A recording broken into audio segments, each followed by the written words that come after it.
You're not going to believe this, and it's really sad to say. It took me 54 years to stop trying to manipulate and control everyone around me.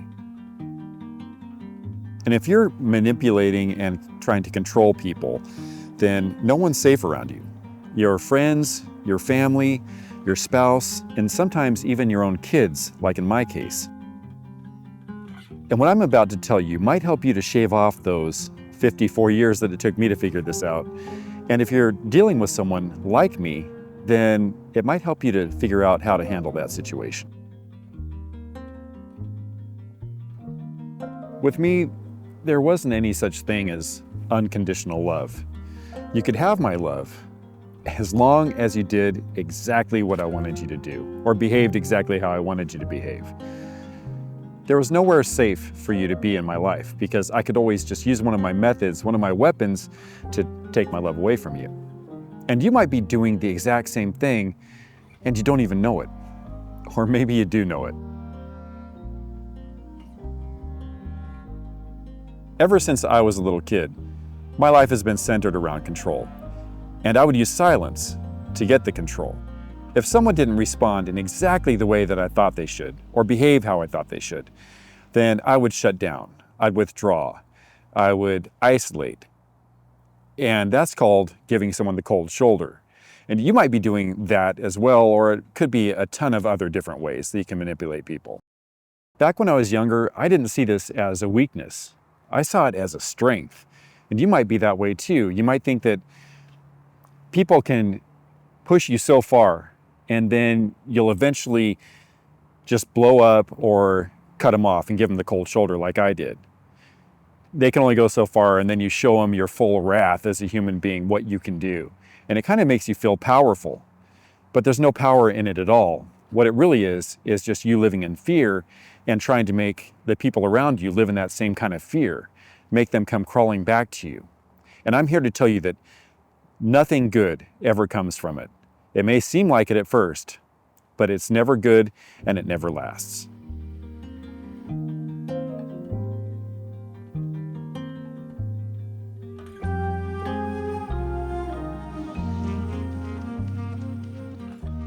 It's hard to give up control because it gives you the illusion that you're in control.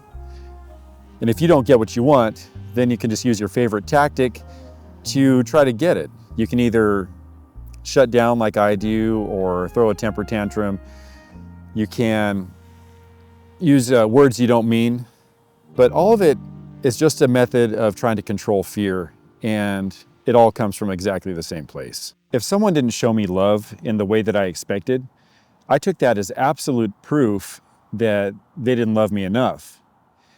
So I never said that because I didn't want people to think I was crazy, but I'm pretty much 100% sure that everybody that knew me close enough thought I was crazy anyway based on how I was behaving most of the time. So I never told people that I was doubting their love or that I was insecure about it. I just acted out on it. That was how I measured loyalty, but it's a horrible way to do it. And I'm here to tell you that everything that you get from that will end up in disaster, and all your relationships will burn to ashes. But even though it doesn't really work and you kind of know that instinctively, it's still a really difficult thing to give up. And it was for me until I figured out this one thing.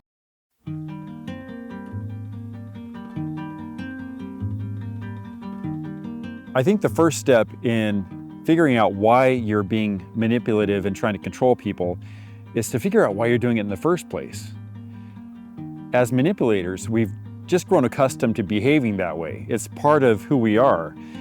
You don't really think about why you're doing it, you just do it. For me, the pivotal moment was when I moved from a home where my mom was with me all day long, up until I was 7. Then we moved to Idaho, but now my mom wasn't home with me all the time. She was working in the store 7 days a week. We didn't take vacations together. I, from the age of 7, do not remember ever taking a family vacation where both of my parents were together with me at all. As a kid, you kind of think, well, I have all this freedom though to hang out with my friends and do whatever I want.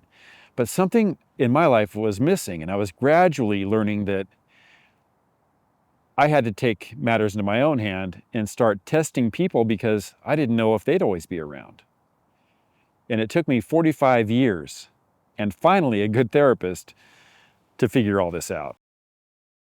So now your fun job is to try to figure out why you're manipulating and controlling other people.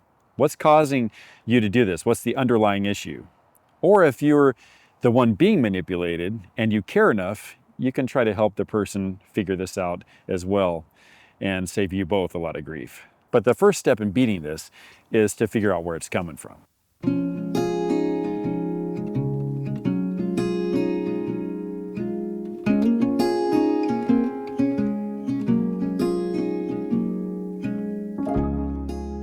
The uncomfortable truth is that manipulation actually does work in the short term.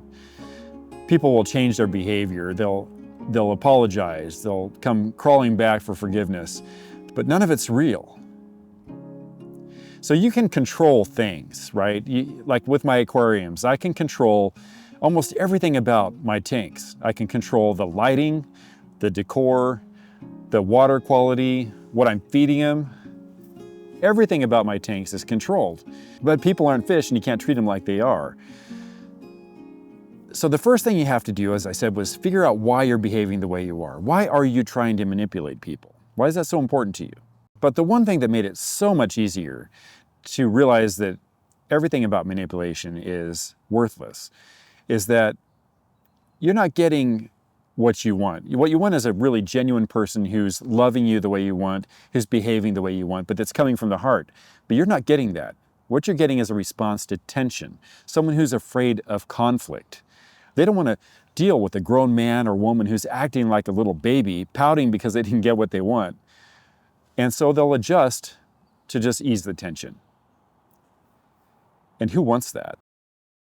As I said, therapy played a huge part in helping me to stop manipulating people. And if you've watched any of my other videos or you know anything about me, then you know that I need a therapist. Something you just have to realize if you're a manipulator or if you're being manipulated is that relationship is now based on a complete falsehood. What you're getting is a tiny sliver of who that other person really is because they're too afraid to show you much else. You're living in a fantasy world based on a relationship that doesn't even exist. And the absolute cherry on top was when I finally took a look at my own life and realized that even outside of my relationships with people, nothing was in order. I couldn't control my own life, so what business do I have controlling anyone else's?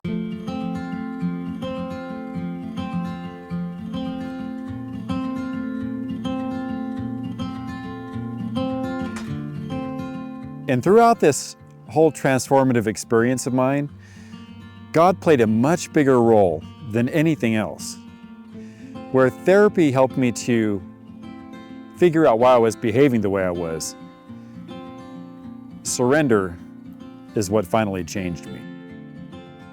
For me, freedom came when I stopped trying to control everyone else's hearts. It came when I surrendered my own will instead of trying to bend everyone else's. And I owe it to you to be 100% transparent about something here. And that's that sometimes I do find myself slipping back into that old behavior. But now when I do that, I can identify it as what it is, being manipulative and realizing that nothing I'm going to get from this is going to be real. And it's so much easier when I do that to just slip back out of it. Letting go of control is going to make you feel so much better about life because you're no longer going to have to worry about how everyone else is behaving, and you can just focus on how you're behaving. And that's the one thing that you can control.